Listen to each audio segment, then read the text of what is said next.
नमस्कार दोस्तों। Online digital platform पर आपका मैं फिर से हार्दिक स्वागत करता हूं। दोस्तों, एक प्रश्न था जो मैंने 4-5 स्टूडेंटों को वो प्रश्न सोल्व करने के लिए दिया था। कैलेंडर का प्रश्न था, वो जन्मदिन के आधार पर प्रश्न था।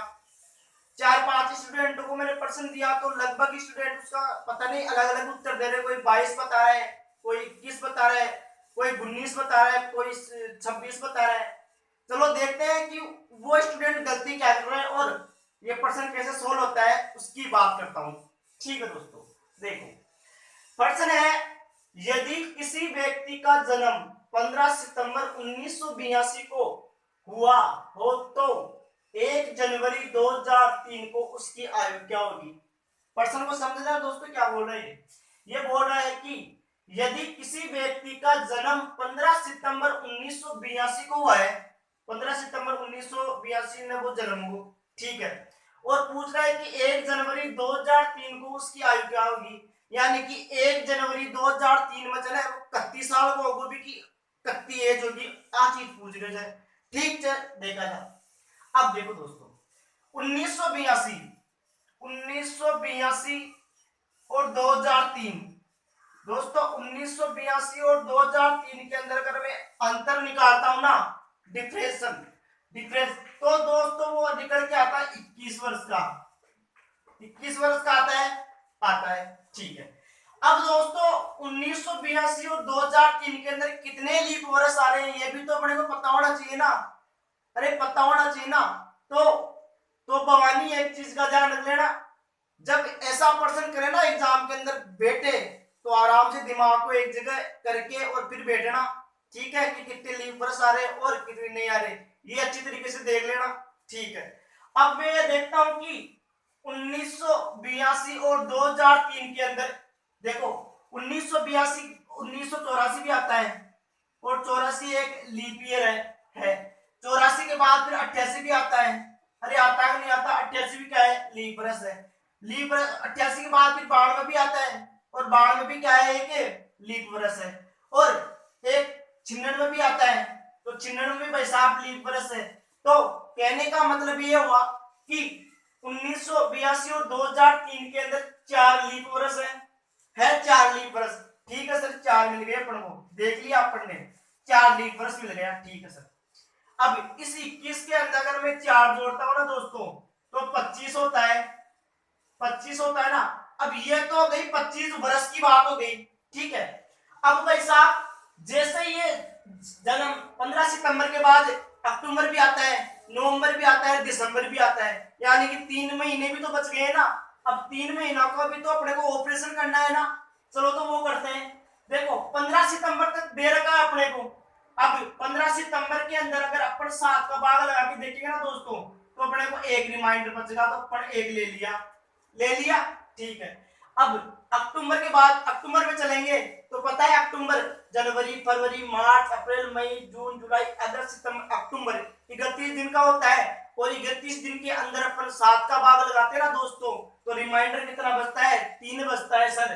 तो भाई साहब ये 3 लिख दिया मैंने। ठीक है, अक्टूबर के बाद फिर नवंबर आता है दोस्तों, और नवंबर 30 दिन का होता है, और 7 का अपन 30 में अगर भाग देते हैं ना दोस्तों तो रिमाइंडर कितना बचता है, 2 बचता है। 2 बचता है। और सितंबर हो गया, अक्टूबर हो गया, नवंबर हो गया।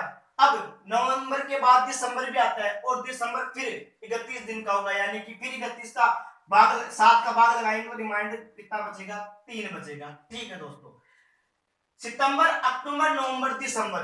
ठीक है, इनको जोड़ के या तो 7 का भाग दे लो या काट लो। अब 3 2 5 और 2 7, यानी कि एक यहां पर बच गया, एक यहां पर बच गया। तो भाई साहब कितना बचा, 2 बच गया सर। 2 बचा नहीं बचा, बच गया। अब भाई साहब इस 25 के अंदर है ना, ये 2 जोड़ दो तो 27 हो गई। यानी कि उस व्यक्ति की जो एज हो गई ना 1 जनवरी को, वो कितनी हो गई, 27 साल हो गई। भवानी ये देख, तूने 7/7 जीरो कैसे निकाल दिया रे, ये बता मेरे को है। 3 और 1 4, 4 2 6 3 9, और 7 में अगर मैं 9 का भाग देता हूं तो 2 रिमाइंडर बचते हैं, और 25 में मैं 2 जोड़ता हूं ना तो भाई साहब 27 होता है। 25 के 6 इन दोनों का डिफरेंस निकला 21, और 4 लीप ईयर थे वो मैंने जोड़ दिया, ऐसे करके 25, और 25 में फिर मैंने महीनों का निकाला तो 2 आ गया, 25 में 2 जोड़ा तो भाई साहब 27, यानी कि उस व्यक्ति की आयु कितनी थी दोस्तों, 27 वर्ष थी। यानी कि 1 जनवरी 2003 ने वो आदमी ने 27 साल को हो गो छो। ठीक दोस्तों, अब देखो दोस्तों, अब आगे देखो। अरे छुप गए सारे सितारे, ओए क्या बात हो गई। अरे छुप गए सारे सितारे, ओए क्या बात हो गई। और तूने काजल लगाया, दिन में रात हो गई। अब दोस्तों आगे चलते हैं, एक छोटा सा टॉपिक ले लेता हूं मैं, एक जो काफी स्टूडेंट 4-6-7 स्टूडेंट बोल रहे थे मेरे को कि सर ग्राम सेवक का एग्जाम पास में आ रहा है, तो एक हिंदी का टॉपिक था दोस्तों जो काफी इंपॉर्टेंट है व्याकरण के अंदर, और उसकी मैं आपको एक ट्रिक बताऊंगा, उस ट्रिक से आप प्रश्न सोल्व कर लेना, आराम से निकल जाएगा। ठीक है दोस्तों, व्याकरण का है, हिंदी का, और बहुत मस्त टॉपिक है और मस्त इंपॉर्टेंट टॉपिक है, छोटा सा है, ज्यादा बड़ा नहीं है। तो देखते हैं दोस्तों, आइए दोस्तों, एक होता है अकर्मक क्रिया, अकर्मक क्रिया दोस्तों क्या होती है, अकर्मक क्रिया होती है, और एक होती है सकर्मक क्रिया। एक मिनट दोस्तों, एक होती है सकर्मक क्रिया, एक होती है सकर्मक क्रिया और एक होती है अकर्मक क्रिया। अकर्मक क्रिया ये दो होती है, एक तो होती है सकर्मक क्रिया और एक होती है अकर्मक क्रिया।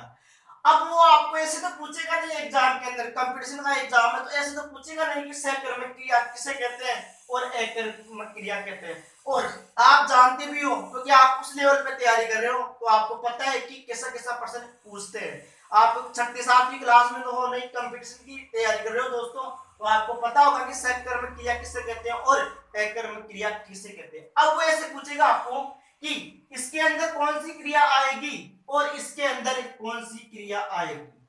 तो दोस्तों एक छोटी सी अपनी हिंट पकड़ते हैं। मान लो कोई आपको वाक्य देगा, वो ऐसे बोलेगा कि राम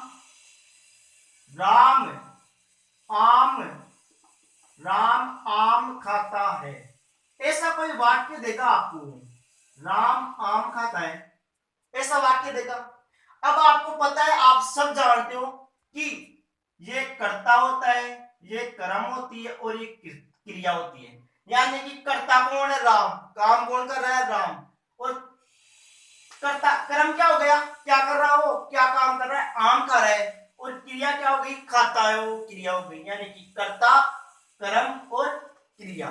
ठीक है, अब मैं ये बोलता हूं आपको, अगर मान लो कोई जो बीच के अंदर जो शब्द आ रहा है ना अपना, मान लो किसी ना किसी कारणवश वो कम हो रहा है या खराब हो रहा है, अगर कम हो रहा है या खराब हो रहा है दोस्तों, कम हो रहा है या खराब हो रहा है ना दोस्तों, अगर कर्म अगर किसी कारणवश खराब हो रहा है या कम हो रहा है, तो दोस्तों वहां पर कौन सी क्रिया होगी, सकर्मक क्रिया होगी। जैसे आपको वो बोलेगा कि मोहन जलेबी खाता है, मोहन जलेबी खाता है। अब भाई साहब जलेबी यहाँ पर कम होगी, अरे होगी कि नहीं होगी, खराब भी होगी, कम भी होगी, खराब भी होगी। इसका मतलब कौन सी क्रिया आ गई, सकर्मक क्रिया। यहाँ पर आम कैसे खराब हो रहा है, अरे आम अगर आप खाओगे तो वो चेंज कौन होगी, आम ना पका होला तो गुट्टी को निकल ली, तो अंडा आम खराब हुई हो, ठीक है। अंडा भी जलेबी खराब हुई, तो इसको मतलब जो खराब हो रहा है या कम हो रहा है, तो वहां पर कौन सी क्रिया आएगी, सकर्मक क्रिया आएगी। ठीक है, अब वो वाक्य देगा आपको कि सोहन पुस्तक पढ़ रहा है। अब कई स्टूडेंट क्या है कि ये सोचते हैं कि भैया ये पुस्तक कैसे खराब होती है, अब एक बात बताओ मेरे को, भाई साहब आप चैप्टर की किताब लेके आए हो, नहीं लेके आए हो, अब आप दुकान से लेकर आओगे ना, तब तो देखना किताब कैसी मिलेगी आपको, बिल्कुल नहीं। जय जियावणी आभारी लहजा। अब भी 3-4 महीना बाद में या 2-3 महीना बाद में देख जो भी को या तो कोई पेज मुंह रेवलो या आधो पेज में फाटो रेवलो आधो गत्तो भी को उतरेडो रेवलो। तो बताओ अब पुस्तक भी ना खराब हुई को नहीं पन्नो फाट को भी को तो कम हुई को नहीं हुई। तो भाई साहब कौन सी क्रियावली है, सकर्मक क्रिया आवली। ठीक, अब वो ऐसे बोलेगा कि मोहन कबड्डी खेलता है या कोई सा भी मान लो क्रिकेट खेलता है। अब मैं ले लेता हूं कि मोहन कबड्डी खेलता है। अब क्या है कि कबड्डी दे दिया उसने। अब आप सोच रहे हो कि भैया ये कबड्डी कैसे कम होती है, मोहन कबड्डी खेलता है। अब आप सोच रहे हो कि यहाँ पर ये कबड्डी कैसे कम हुई। तो भाई साहब कबड्डी क्या है कि निश्चित खेल होता है नहीं होता कि आधा घंटा का होगा। जैसे क्रिकेट दे दिया तो भाई साहब क्रिकेट का पता है अपने कि या तो 50 ओवर का होगा या 20 ओवर का होगा, यानी कि वो भी क्या होगा खत्म होगा। कबड्डी का खेल खत्म होगा या आधा घंटे का होगा या 1 घंटे का होगा। तो भाई साहब यहाँ पर होगा कौन सा, सकर्मक क्रिया। कहने का मतलब मेरा यह है 100 बात की एक बात है कि अगर जो अपनो क्रम है ना, क्रम जो बीच में क्रम दे मिलो है, अगर वो काई भी तरीका से अगर खराब हो रही है या फिर कम हो रही है बटे जना हमेशा जना सकर्मक क्रिया ही आवेली, मतलब आवेली। अब देखो दोस्तों अब देखते हैं अकर्मक क्रिया, यानी कि अकर्मक के उदाहरण